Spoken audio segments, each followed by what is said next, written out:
भूल न जाना भारत माँ के सपूतों का बलिदान, इस दिन के लिए जो हुए थे हंसकर कुर्बान। आज़ादी की ये खुशियाँ मनाकर लो ये शपथ कि बनाएंगे देश भारत को और भी महान।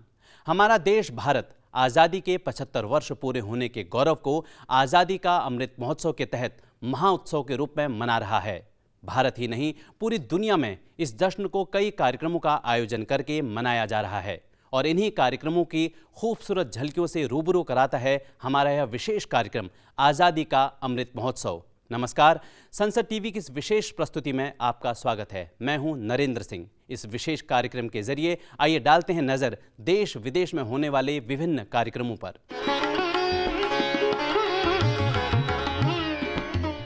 आज़ादी के अमृत महोत्सव के तहत देश भर में तमाम कार्यक्रम आयोजित हो रहे हैं। इसी क्रम में प्रधानमंत्री नरेंद्र मोदी ने वित्त और कॉरपोरेट मंत्रालय की ओर से आयोजित आइकॉनिक वीक का उद्घाटन किया। प्रधानमंत्री साथ ही मिट्टी को बचाने के लिए चल रही मुहिम में भी शामिल हुए। देखते हैं ऐसी ही और भी रिपोर्ट्स नेशनल राउंडअप में।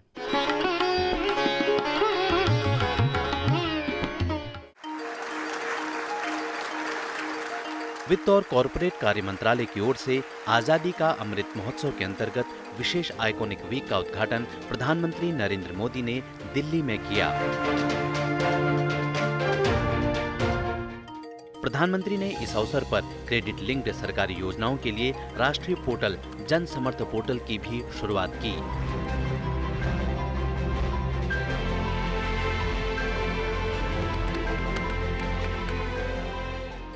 इसके साथ ही अमृत महोत्सव से जुड़े विशेष सिक्कों को भी प्रधानमंत्री ने जारी किया। अपने संबोधन में उन्होंने कहा कि ये नए सिक्के देश के लोगों को निरंतर अमृतकाल के लक्ष्य याद दिलाएंगे और उन्हें राष्ट्र के विकास में योगदान देने के लिए प्रेरित करेंगे। आज यहाँ रुपये की गौरवशाली यात्रा को भी दिखाया गया। इस सफर से परिचित कराने वाली डिजिटल प्रदर्शनी भी शुरू हुई और आजादी के अमृत महोत्सव के लिए समर्पित नए सिक्के भी जारी किए गए। ये नए सिक्के देश के लोगों को निरंतर अमृत काल के लक्ष्य याद दिलाएंगे, उन्हें राष्ट्र के विकास में योगदान के लिए प्रेरित करेंगे।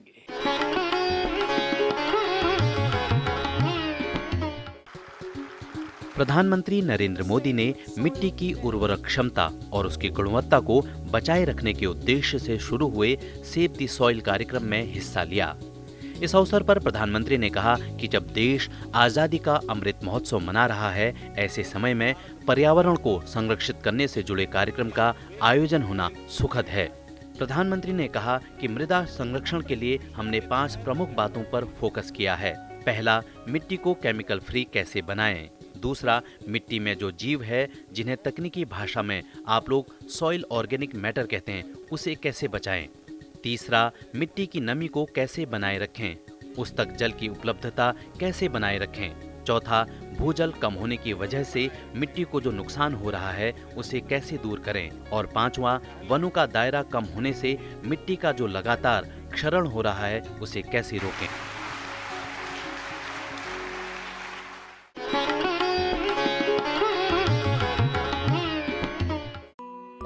आज़ादी के अमृत महोत्सव को देश और दुनिया में अनोखे तरीकों से मनाया जा रहा है। इसी क्रम में संस्कृति राज्य मंत्री मीनाक्षी लेखी ने भी एक अनूठी पहल की है। मचा झांसी में घमासान, चहु ओर मची किलकारी थी, अंग्रेजों से लोहा लेन, रण में कूदी झलकारी थी। From today, we start a countdown of 75 days of our 75th Independence Day. इन्होंने भारत के स्वतंत्रता संग्राम में शामिल नायकों की कहानियों का पॉडकास्ट शुरू किया है। इसके जरिए वो लोगों को, खासकर युवाओं तक इन नायकों की कहानियां पहुंचा रही हैं। इन पॉडकास्ट को नाम दिया गया है भारत की कहानी मीनाक्षी लेखी की जुबानी।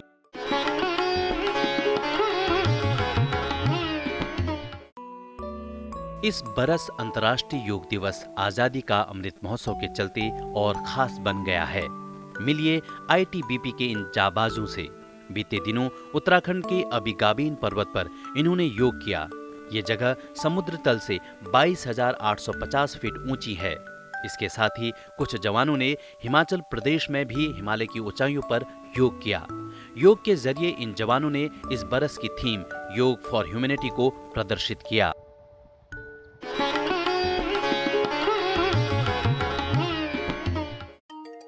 हैदराबाद में आजादी का अमृत महोत्सव के अंतर्गत एक विशेष कॉइन म्यूजियम एक हफ्ते के लिए खोला गया। हैदराबाद की security printing and meeting corporation of India limited ने सैफाबाद मिंट के दरवाजे 119 साल में पहली बार आम नागरिक के लिए खोले। इस म्यूजियम में लोगों के सामने दुर्लभ सिक्कों, अशर्फियों और नोटों को प्रदर्शित किया गया।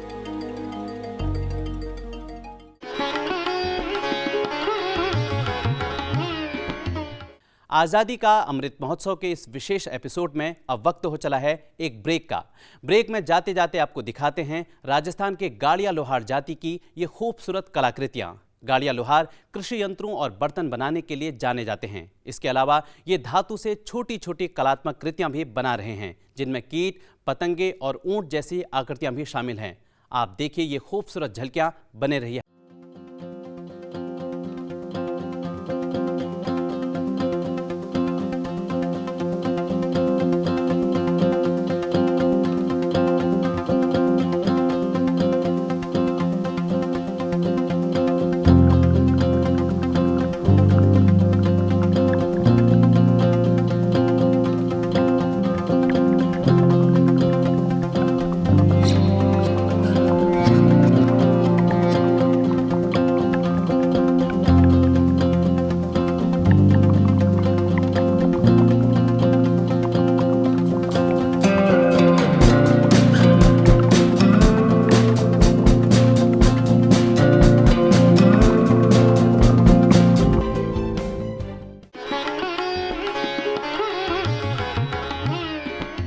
ब्रेक के बाद आपका फिर से स्वागत है।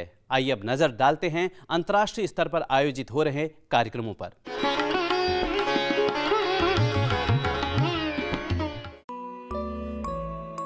अंतर्राष्ट्रीय योग दिवस को लेकर न सिर्फ भारतीय उत्साहित हैं, बल्कि इसका जोश विदेशों में रह रहे भारतवंशियों में भी देखा जा सकता है। इसी क्रम में मलेशिया के कुआलालंपुर में 21 जून को आयोजन की तैयारियों को लेकर एक कर्टन रेजर जारी किया गया। इस दौरान मलेशिया में 75 खास कार्यक्रम आयोजित किए जा रहे हैं। इस वीडियो में आप लोगों को कुआलालंपुर की विश्व प्रसिद्ध इमारत पेट्रोनस टावर और इंडिपेंडेंस स्क्वायर जैसी जगहों के आगे योग करते देख सकते हैं।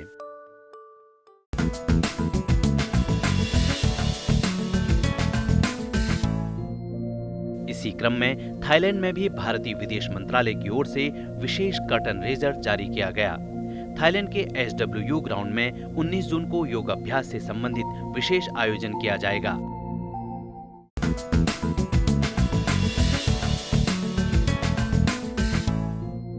भूटान में भी आगामी 8वें विश्व योग दिवस की तैयारियां जोरों पर हैं। हाल ही में भूटान के थिम्पू के लैंगडेन जम्पा स्कूल में योग शिविर आयोजित किया गया। इस शिविर को भारतीय विदेश मंत्रालय की सहायता से लगाया गया।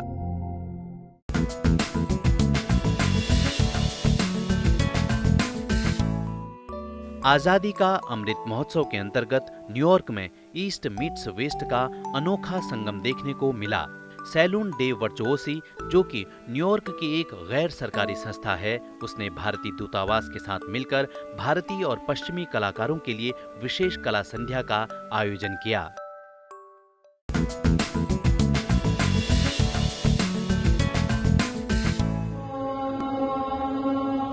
ग्वाटेमाला में भारतीय दूतावास की ओर से आजादी का अमृत महोत्सव के अंतर्गत इंडिया डे मनाया गया। ग्वाटेमाला के चिमाल्टेनांगो में पटजून शहर में विशेष रूप से ये आयोजन हुआ। इस आयोजन में आगामी विश्व योग दिवस पर देश में क्या कुछ होने वाला है, इसकी एक झलक नजर आई।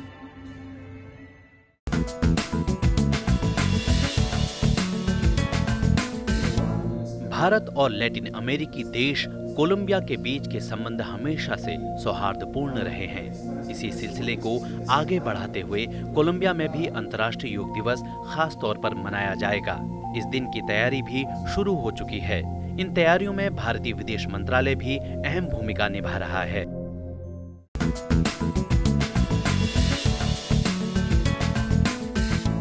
India Ireland friendship lecture series के तहत डबलिन में भारतीय दूतावास ने विशेष लेक्चर सीरीज का आयोजन किया। इस लेक्चर सीरीज में गूगल से इजाक आर कासवेल ने और भारत के आयरलैंड में राजदूत अखिलेश मिश्रा ने हिस्सा लिया। इस सीरीज का आयोजन खास तौर पर आजादी का अमृत महोत्सव के तहत भाषा और संस्कृति के संरक्षण विषय पर हुआ था।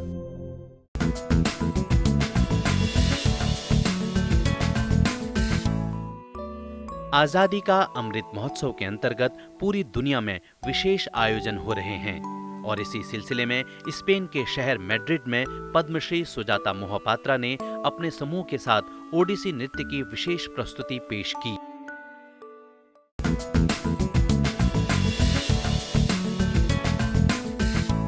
भारतीयों की क्रिकेट के प्रति दीवानगी हर किसी को मालूम है। यही वजह है कि बेल्जियम में आजादी का अमृत महोत्सव के अंतर्गत खास तौर पर AIPL क्रिकेट टूर्नामेंट का आयोजन हुआ। इस टूर्नामेंट का शुभारंभ किया बेल्जियम में भारत के राजदूत संतोष झा ने।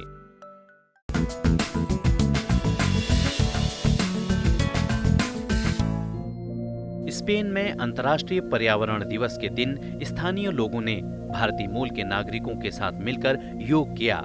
इस दिन खास तौर पर फी कैंपस में योग शिविर का आयोजन हुआ। इस आयोजन को स्थानीय लोगों ने भारतीय दूतावास के साथ मिलकर किया।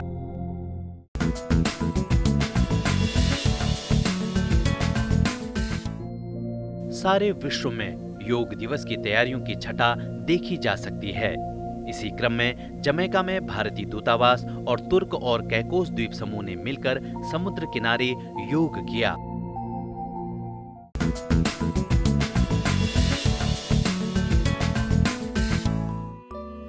ओसाका में योग संबंधी पुस्तकों की विशेष प्रदर्शनी लगाई गई। ये प्रदर्शनी हाइजीन एंड रायाकुली मंदिर में आयोजित हुई। यहाँ योग विषय पर अंग्रेजी और जापानी भाषा में पुस्तकें उपलब्ध हैं। मुख्य आयोजन 18 जून को होगा।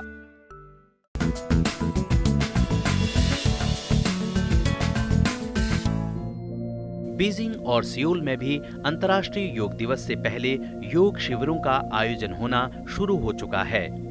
इन योग शिविरों में न सिर्फ इन देशों में रह रहे प्रवासी हिस्सा ले रहे हैं, बल्कि कई स्थानीय भी इन शिविरों में आ रहे हैं।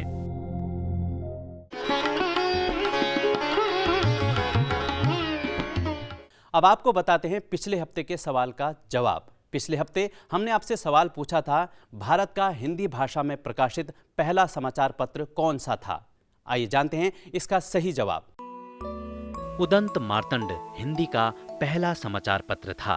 इसकी शुरुआत कोलकाता से एक साप्ताहिक पत्र के रूप में हुई। 30 मई 1826 को पहली बार प्रकाशित इस समाचार पत्र के संपादक पंडित जुगल किशोर शुक्ल थे।